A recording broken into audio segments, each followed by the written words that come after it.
Good morning, and welcome to the Affirm Holdings third quarter fiscal 2024 earnings call. Following the speaker's remarks, we will open the line for your questions. As a reminder, this conference is being recorded, and a replay of the call will be available on our investor relations website for a reasonable period of time after the call. I'd now like to turn the call over to Zane Keller, Director, Investor Relations.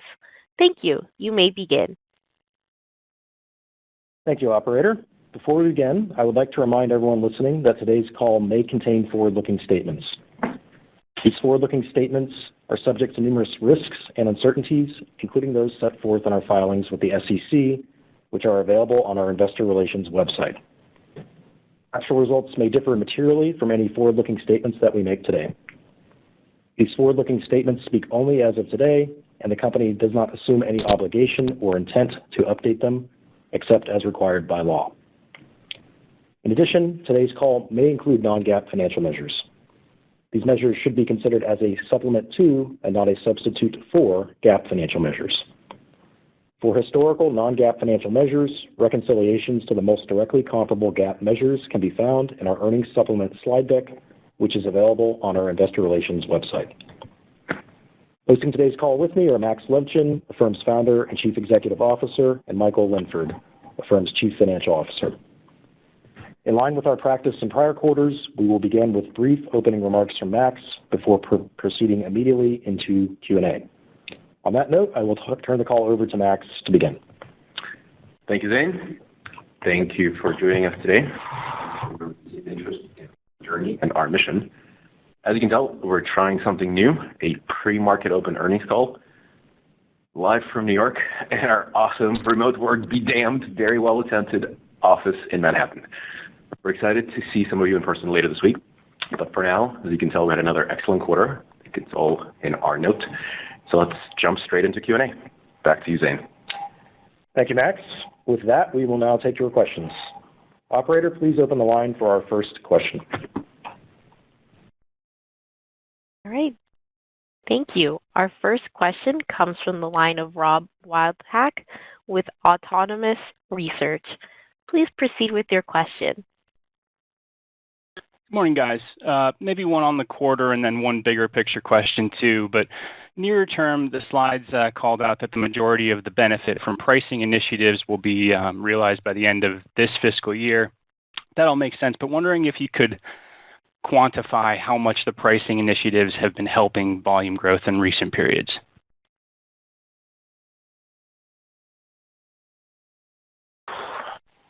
Yeah, it's hard to quantify, to be completely honest. We don't couple these measures super tightly because it's very dangerous to decide that one thing leads to the other. So we have a wider APR range, obviously served us well in the world of increased rates, but we still underwrite every transaction. We still decide which transactions limit not, et cetera. And so I would struggle to put a distinct number on it. Certainly wouldn't want to make any prognostications about the future impact. Obviously, we are very keen on growing. We're still growing really well. We benefit from the pricing quite nicely, but ultimately we are in the risk measurement and management business here. And so we will first and foremost do no harm to that and the growth. Maybe the only thing I'd add, if you look at the letter, we bridged for you the year-over-year change in our revenue less transaction cost measure. And you can see that the revenue growth roughly offsets the increase in funding costs, other transaction costs, and the incremental provision costs. And the real governor here for us is making sure that we post positive unit economics. And so the way to think about it is the revenue was what we needed to offset the change in rates in the business, and we feel like we've done that. That allows us to be back to more business as usual. Okay, thanks. And then bigger picture, Max, you've talked a lot about unbundling the credit card, but elsewhere in the industry, you've got Capital One tying up with Discover in kind of a rebundling of the credit card. So I'd love to get your thoughts on how you think that could impact the industry more broadly, and then also if you see this kind of rebundling as a new or unique competitor to Affirm in any way. First of all, I think that is singularly the most impactful and interesting thing that's happened in financial services probably in the last 10 years. So I think huge kudos to Capital One for seeing the opportunity and executing on it like nothing but extreme respect for the leadership team there for just being, having the chutzpah to go do this. I think creating another network, given Discover's reach, is especially powerful, and so lots of good things to sort of from their point of view, I think, to do that. I think any incremental network building, whether it's open or not entirely open, is a good thing for us because it just creates more plurality in the market and validates the idea, frankly, with even our investors that there's still a chance to build another giant network. That's certainly the business we're trying to have here.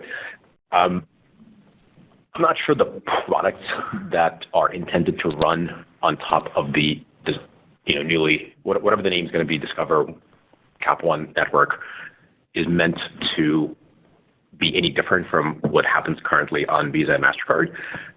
As you know, ours is fundamentally different. We look at SKU level data and integrate directly with merchants at a much richer degree of bandwidth to make sure that we can underwrite transactions and, equally importantly, offer APR subsidies to consumers to motivate purchasing. So I think the network itself is a little bit more of the same, but I do think that the actual deal is a profoundly interesting thing, certainly from the Capital One point of view. Great. Thank you. Thank you. Our next question comes from the line of Jason Kupferberg with Bank of America. Please proceed with your question. Morning, guys. Thanks. So just coming off very strong GMV growth performance here in the quarter, obviously well ahead of your guide, up 36%. I think the midpoint for the fourth quarter is implying more like 25%. Year-over-year comp's a little bit harder, but I think from a seasonal perspective, you might expect typically stronger quarter-over-quarter growth in GMV in Q4 than what's implied in the guide. So just wondering if there's any particular call-outs or any plans to tighten underwriting or more cautious view on the consumer, or just any additional color there would be great. I'm sure Michael will have some words in a second, but let me tell you how I feel.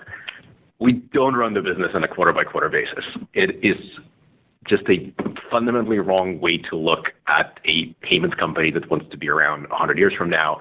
Like, what are you going to do next quarter? Like, we're trying to grow. We're trying to make sure that we grow really well, yet carefully. We take risk.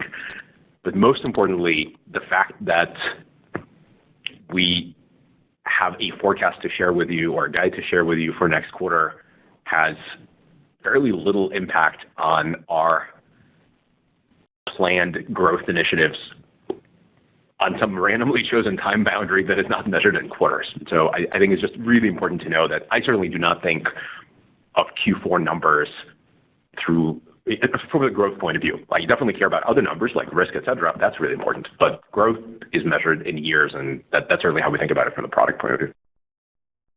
Yeah, and then just a couple of things about the quarter. So fiscal Q4 is a seasonally stronger quarter. We see strength in categories like travel and ticketing, and you see that reflected in our guide. Our guide at the high end does imply faster year-on-year growth in Q4 of this year than we had in last year. So it's a year-on-year acceleration in growth. And of course, last year, the Q4, as you point out, was a pretty tough comp because it grew quite quickly from Q3. Some context there, as we called out in our shareholder letter last year, we did have some new deals with travel merchants like Cathay Pacific and Booking.com, and we had some expansion projects with merchants like Royal Caribbean. And yes, we also launched the adoption of 36% APR caps in many merchants. All those things contributed to a really strong Q4 last year, making the comp quite hard.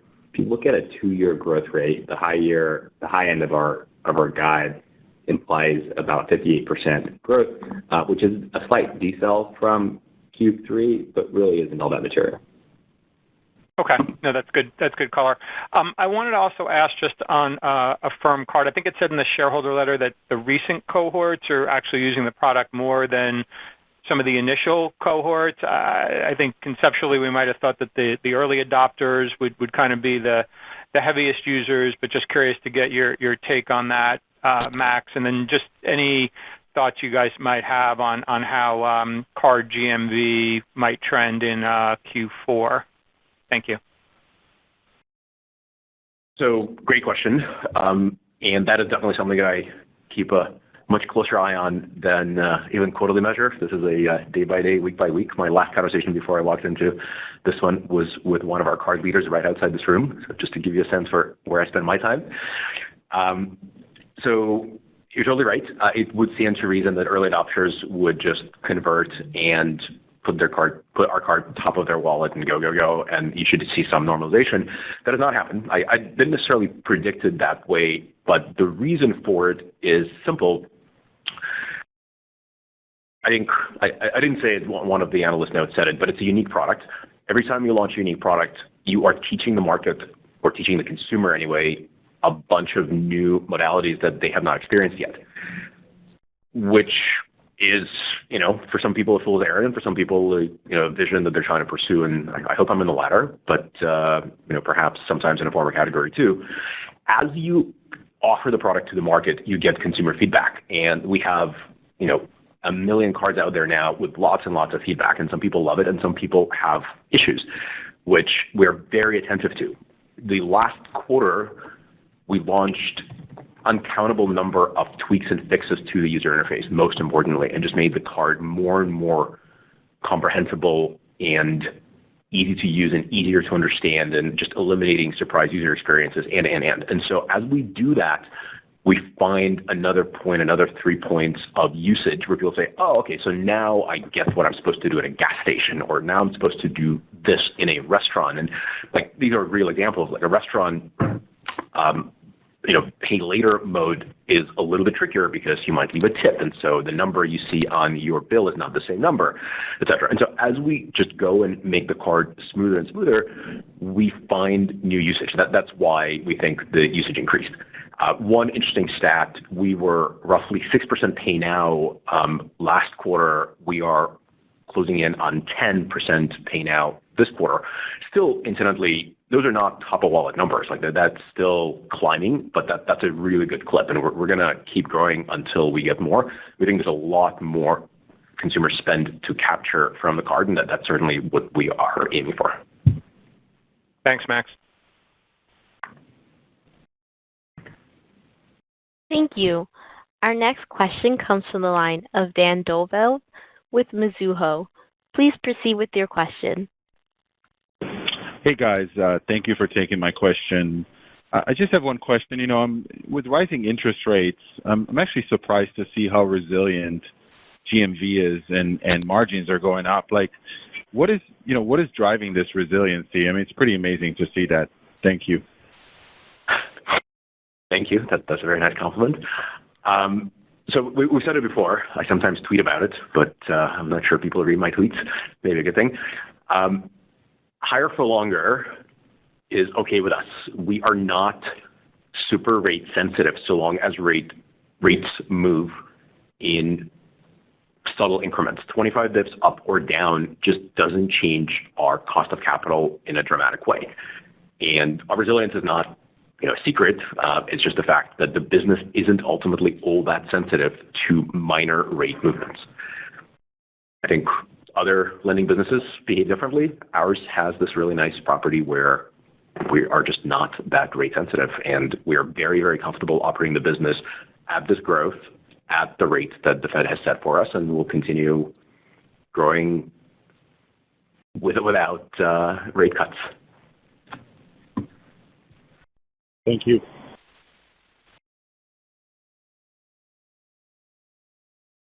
Thank you. Our next question comes from the line of Bryan Keane with Deutsche Bank. Please proceed with your question. Hi, good morning. Max, just want to ask about Affirm Card. I know it was down a little bit sequentially, but it sounds like that was mostly seasonality. And just as we think about the longer picture trajectory of the card and the adoption of the card, how do you think about volume growth on Affirm Card? Just trying to get a sense of what the trajectory will look like, given you probably have a pretty good idea what the pipeline looks like. It is entirely seasonal. That's certainly the correct assumption. I think we talked about it last quarter, so should not be in any way a surprise. Very happy with the clip. We're still not promoting it nearly as aggressively as we feel we could, because, as I just said, we have a bunch more to do just on the user interface and product improvements. Not sure I will offer a specific shape of the curve for the card growth just now, given that it's still in this hyper-growth stage, so easier to be wrong than right. But we have a huge number of things to ship there. We're still experimenting very actively with various kinds of rewards. Obviously, you want to be careful with margins, but it's a product that we're very excited about. We feel that it just has lots and lots of room to grow. I think, one sort of a good measure, like we really started to just offer it widely just, if you wanted to stretch it 2 years ago, if you wanted to sort of take it a little bit more narrowly a year ago, it's now very squarely trending towards multi-billion-dollar business. So just from a pure, where have you been, where are you going, I'm not sure there are any other financial services companies I can stick a finger at that launch a card product for the first time and end up in multi-billion dollars within 12 to 18 months. And so we have a lot of features to roll out. I promised myself I'll never pre-announce things on these calls, so I won't, but we've got some really cool stuff coming. Yeah, and the only thing I'd add, Brian, is if you look at spend on a trailing 12-month basis to capture or to cancel out some of that seasonality, we actually saw spend per user increasing at a pretty healthy clip from Q2 to Q3, so we feel very, very good about the engagement on the product right now. Got it. And the adjusted operating margin keeps kind of beating expectations, and I think in the fourth quarter we're guiding to 15 to 17%. Can you just talk about what you're seeing on the margin, and is that a good jumping off point as we go into next year, or are there some other puts and takes to think about? That's a great question. Yeah, I think this year has been a real year where we've been able to drive pretty meaningful operating leverage in the business. It's a function of us really driving strong growth in our unit economics, with the revenue less transaction costs growing very quickly, and our flat or even reducing fixed operating expenses. So we would expect some of those trends to play out. However, we do still feel very optimistic about the opportunities ahead of us. So there's lots of exciting things that we're working on that will need resources, and so we would definitely not want folks to think that we're going to be much above our framework that we gave investors in November. We think we continue to have revenue growth rate numbers that are well above our 20% threshold that we put out there in November, and would expect us to live within the adjusted operating income framework that we put out in November. Okay, thanks for the color. Thank you. Our next question comes from the line of James Faucette with Morgan Stanley. Please proceed with your question. Morning. Thanks for doing this morning. Appreciate the call out on increasing exposure given the credit performance and the yields that you're generating right now, which seems like could create some potential for near-term delinquency increases. But I'm wondering, is there a framework of how we should be thinking about GMV versus credit right now? It seems like, if we look at the 30-day plus DQs on some of your prior deals, that there's still a fair ways to go to high watermark. So just how should we think about that balance of driving volume growth versus where some of these other delinquency measures and credit measures may move? Question. Thank you, James. So what I meant in my note is that we are over-earning, as Michael would put it, which means that we have capital to invest in growth. That does not necessarily mean loosening. In fact, summer in particular is a seasonally high delinquency rate time. And so there'll be undoubtedly seasonal fluctuations in delinquencies, more likely up than down. We're very, very concerned with delinquencies at any given time just because that's, single most important part of the job here. But having a little extra money on hand to invest doesn't always mean, so let's take a little bit more risk. What it does mean, for example, that, but also you could invest that in APR subsidies, which go towards the higher credit quality borrowers and create positive selection bias in the credit portfolio. And so we'll definitely reinvest the extra gains. We'll still maintain an extremely vigilant watch over credit. As we've always said, and will continue to say and behave, we don't use credit as a growth driver or limiter. Credit is a thing we manage entirely discreetly. There's not a conversation about, well, if we just tighten a little bit, the growth will slow down. We don't want that. We want growth as much as we can responsibly handle, but not before we have credit results that we like, and most importantly, our capital markets partners like. And so we'll look at that and we'll manage that entirely separately, and we'll find all the intelligent ways that we can possibly grow. And I don't think we're supposed to offer a framework for that, but I just want to double stress that there's no coupling there, and there should not be coupling there. Great. That's a great answer there, Max. And then I wanted to ask a follow-up on Affirm Card, and clearly a lot of work going into the user interface and points where you can reduce friction. In previous comments, you've talked about some of the things that you're doing on the customer service side, and I think have also called out even using AI assistants to help improve those customer support costs.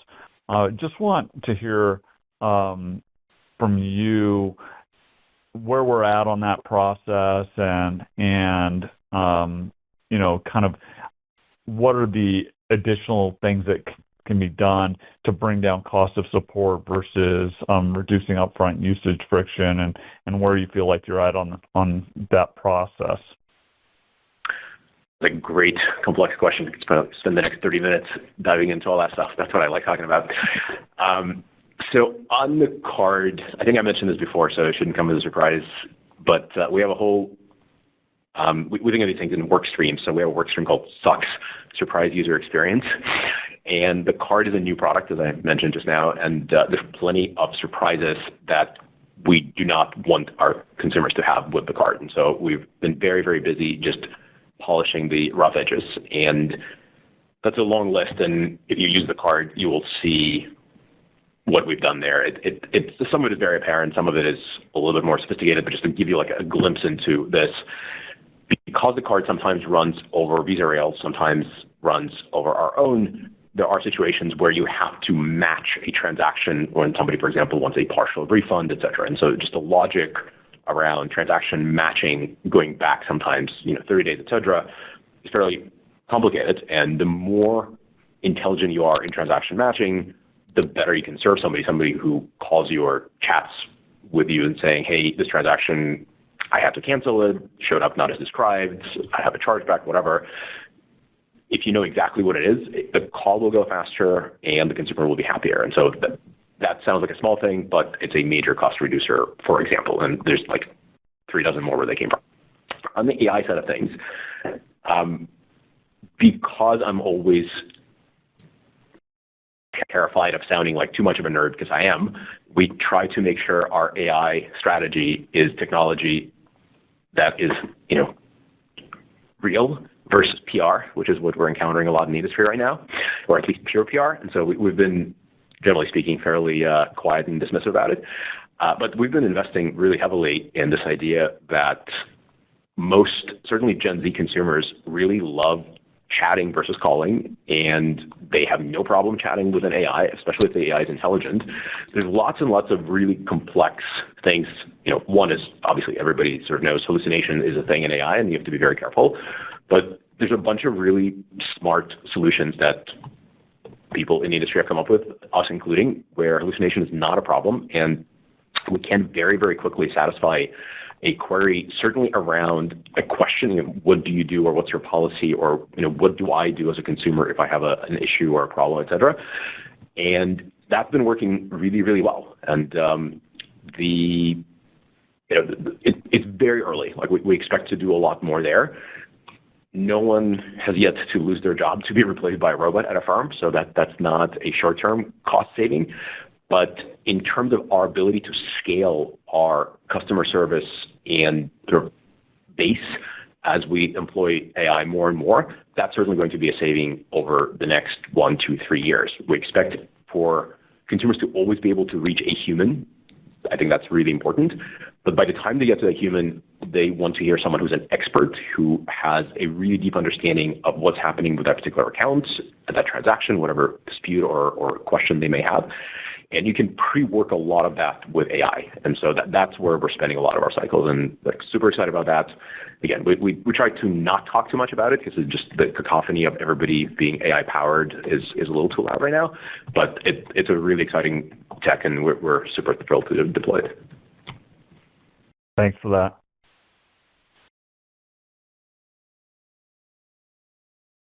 Thank you. Our next question comes from the line of Reginald Smith with J.P. Morgan. Please proceed with your question.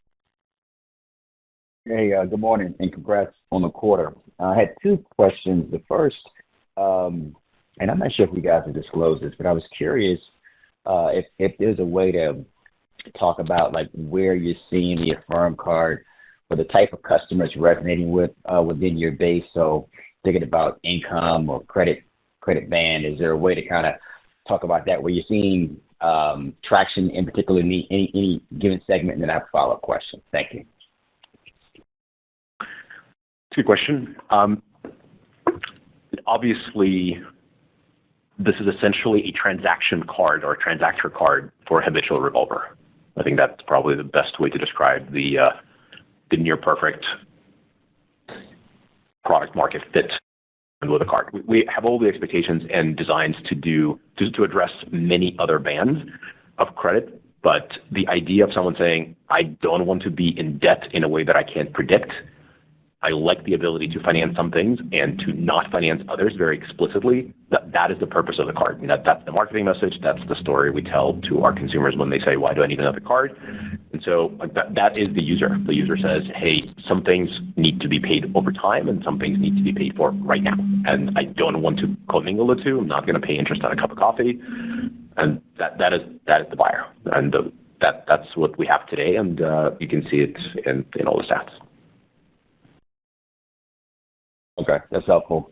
And then thinking about when you guys break out quarterly the number of kind of new transactors, you also give like a mix of volume. I was curious, and my guess is that it probably doesn't track your volume mix, but if you were to think about where your new customers are coming in, whether it's paying for Core, Zero, or installment, like what's that mix?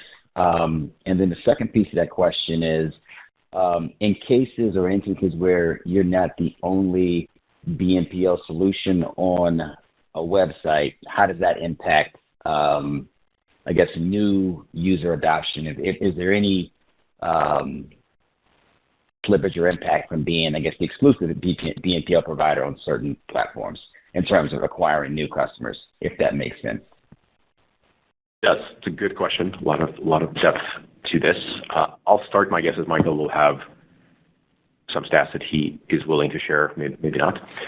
In terms of exclusivity versus not, we don't need exclusivity to win.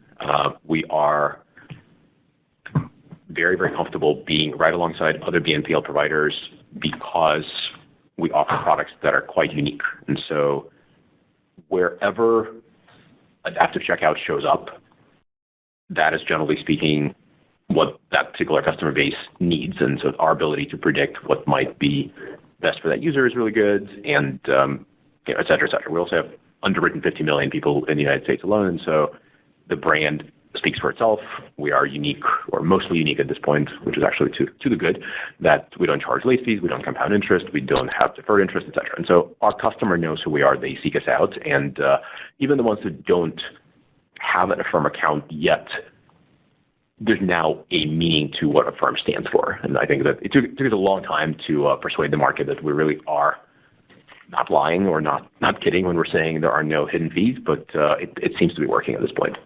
And so in terms of exclusivity, not a hugely important thing. I'm confident that people who love their brand X competing product probably go through that door. So I'm sure we are not alone in the feeling of our users love us, but our users do seem to love us. And if you read my letter, I have a little bit of a melodramatic story from a recent store trip where this woman was just, I think we couldn't have scripted it better. She was gushing about us and comparing us to all the competitors, saying, "Oh my God, you're so much better than everybody else." And like, all right, so you're very familiar with the market and you've made a choice. So I think from sort of anecdotally and in the numbers, we don't suffer from being side by side with anybody. I don't know if Michael has anything to add on the specifics of where we pick up the newest users.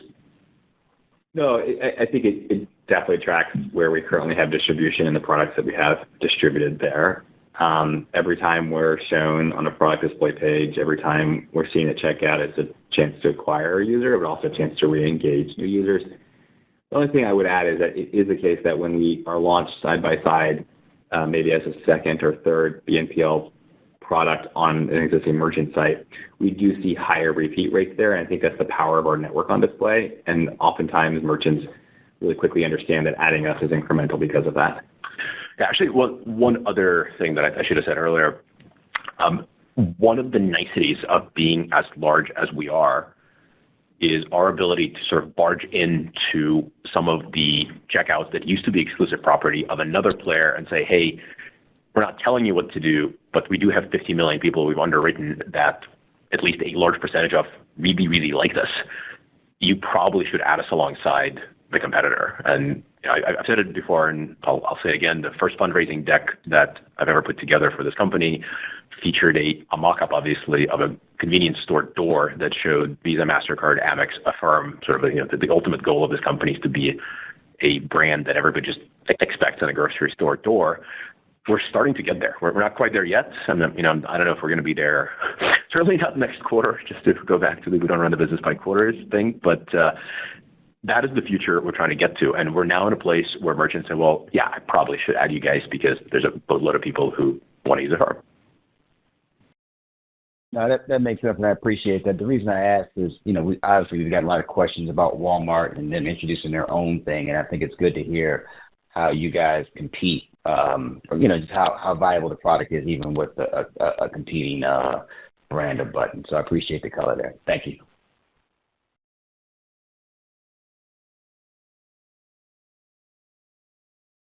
Thank you. Our next question comes from the line of John Hecht with Jefferies. Please proceed with your question. Morning, and thanks very much for taking my questions. Just looking at AOV, now I know AOV has been really impacted over the last several quarters by kind of a mix shift from some of the larger transaction partners that you've had. But I'm wondering what you're seeing at the point of sale now, and if you're seeing any trends for what users are, using a buy now, pay later for now relative to where in recent quarters, and what that tells you about usage in the future. I'm going to disappoint you on this one. I don't know if I have any pithy observations to offer.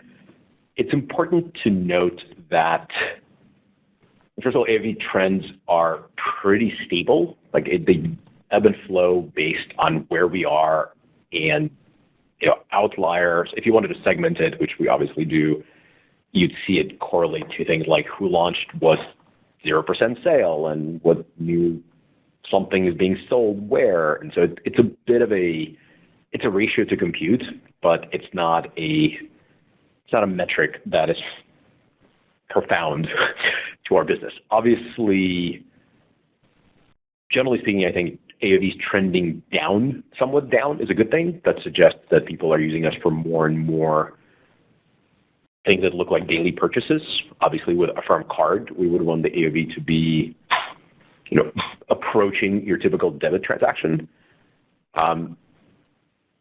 That's sort of the most I think I have to say.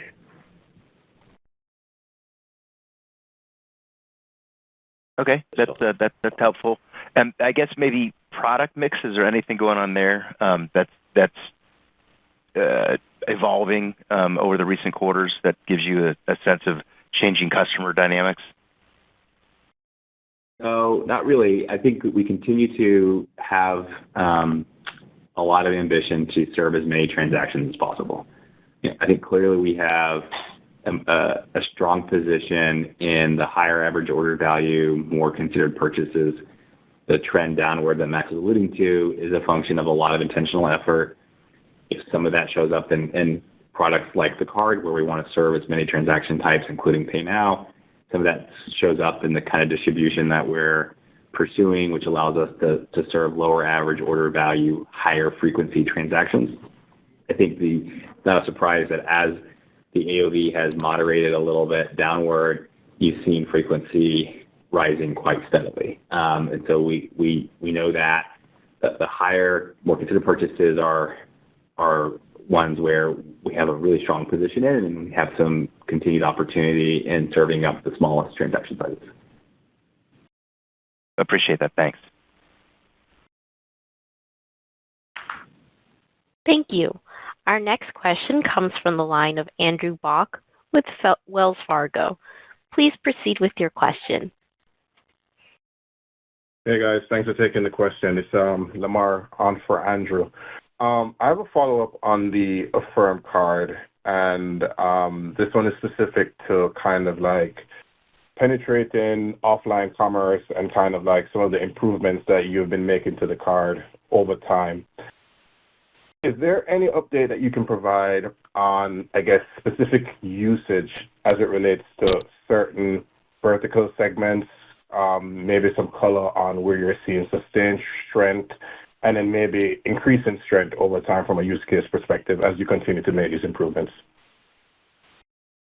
Sure. So generally speaking, as I mentioned just now, we're seeing a steady increase in Pay Now, which is good. That's just that people are comprehending the product better. There are obviously 3 different modalities to the fully connected card, which is pre-planned transaction, swipe to Pay Now, and swipe and split later. Pay Now increasing suggests that more people are connecting their accounts. They are maybe opening up Affirm Money accounts, et cetera. So that's all kind of to the good. The thing that we're pretty focused on is making sure the card is really, really useful and valuable to you as a consumer in day-to-day transactions, be it groceries and gas and restaurants, et cetera. And so there's a lot of just subtle work to do there to make sure that we are very close to fire and forget type transaction device, which is what you expect to work in a multi-lane checkout environment, et cetera. So that's what we're working on. We are seeing, I think I took that out of the letter, but we were trying to flash a stat on how the restaurant usage is picking up a little bit. And so these are not sort of headline-changing results, but we're quite happy with the way things are trending in that domain. But again, it's just really important to understand that the card is very, very early. I know we've been talking about it for a long time. It takes a long time to invent a new type of card. It's neither credit nor debit. It took us a long time to spec it. It took us a long time to build it. It took us a long time to make sure we're comfortable with the various risk modalities that we're introducing with it. It's now going really well. We're still very early. We have a lot of room to grow and a lot of features to add. And that's probably the most important thing. I would just judge the card in terms of what it's doing when it's no longer in the first part of the S-curve. Okay. Thank you. Thank you. Our next question comes from the line of Ramsey El-Assal with Barclays. Please proceed with your question. Hi, thanks for taking my question this morning. As you look to roll out into more international markets, is your current funding model agnostic when it comes to operating outside the U.S.? Do you have to find, geographic specific partners? And then I guess on top of that, what about credit performance as you roll out these markets? Is there a period where models will need to season in sort of new geographies, or is a lot of the intelligence in your U.S. model sort of transferable as you move into different geographies? We'll take it in reverse order. So yes, we absolutely expect to be in a period of learning. One of our earliest venture capitalists called it paying tuition, where you put out some loan volume and you see how it pays back. Obviously, our next announced market is UK. The credit behaviors and performance there has some similarities to the United States. It's a Western democracy that's built around credit reporting, both positive and negative. The same credit bureaus work there. Similar data types, data formats work there. Similar regulations apply, what you can and cannot use for underwriting. And so our success in Canada, which is really good, suggests that we are able to transport the models across the border. UK will be another good test. We will be careful. We're not going to roll out $1 trillion of volume and hold our breath to see what happens. It'll be gradual. But we feel very good about our ability to operate in the United Kingdom in terms of credit performance, and we'll still take the time to make sure that it's good. Beyond that, we've said nothing as to where we're going to go, but wherever we might show up next, you should expect us to, and part of why we will never presumably guide to some huge volume growth internationally on year one is because credit takes time to figure itself out, and we will never skip that step. And then as for funding, yes, I think it will require that we localize funding. We want to do that anyway to make sure that we've got some currency matching with the local market, but also just getting through all the different funding sources, credit postures will require some localization. I think there are global synergies. The institutions we work with have a global footprint, and that really will help us, but it will require some localized funding sources as we get to launching, for example, in the UK later this year. Great. And a quick follow-up from me. New merchant additions went up nicely this quarter. They've gone up nicely in prior quarters. Can you give us any further commentary about where you're seeing success there? Is it particular verticals, digital versus in-store? What is the driver, or is it just a general, rising tide type of situation with new merchant additions? It's more rising tide. I stopped the practice of calling out a bunch of brands because I felt like I was letting people down when I didn't flash some cool name brand in the next shareholder letter. So we always have a couple, but as I'm sure you can understand, it takes effort and time to convince them to use their name in a shareholder letter. So I stopped. We are still chasing down great logos and adding them quite a lot. If you do some sleuthing in our app, you will probably find them through search. But frankly, where I'm most excited is when everybody has a different acronym for it, but mid-sized businesses that have $10 to $50 million in GMV are awesome because they are very growth-centric businesses. And when merchants grow, we grow faster. One of the things that we've noticed in independent of economic times, independent of interest rates, independent of almost any variable, when merchants have a posture to grow their GMV and they sign up for Affirm, our growth within that merchant always exceeds theirs. And that's exactly what the majority of mid-sized merchants want to do. They want to become larger-sized merchants. And so we are always looking for both direct and channel-based sales to those folks. I spend a lot of my time talking to those CEOs, trying to understand what they really need, how are they thinking about we're always competing a little bit for their advertising budgets as well as kind of their growth budgets. And so just figuring out how they think, don't discount, use Affirm, offer subsidized APRs, offer 0% sales, like all of that is really, really important to us. And so that's where I spend a lot of my time. That's where the company is spending a fair amount of its time. That said, there's always some cool logo we could probably flash if they would give us permission for it. Yeah, I just want to reemphasize something Max said that's really important is in addition to our direct sales, which we continue to invest in acquiring new logos, we are also partnering now more with people who can help distribute our product for us, and that has been a really successful strategy at gaining distribution in some of the pockets that are harder to get to with a small sales force that we have. Great. Thank you.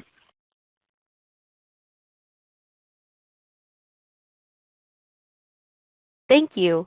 If there are no further questions at this time, I'd like to turn the floor back over to Zane Keller for closing comments. Thank you, everybody, for joining the call today. We look forward to speaking with you again next quarter. This concludes today's teleconference. You may disconnect your lines at this time. Thank you for your participation.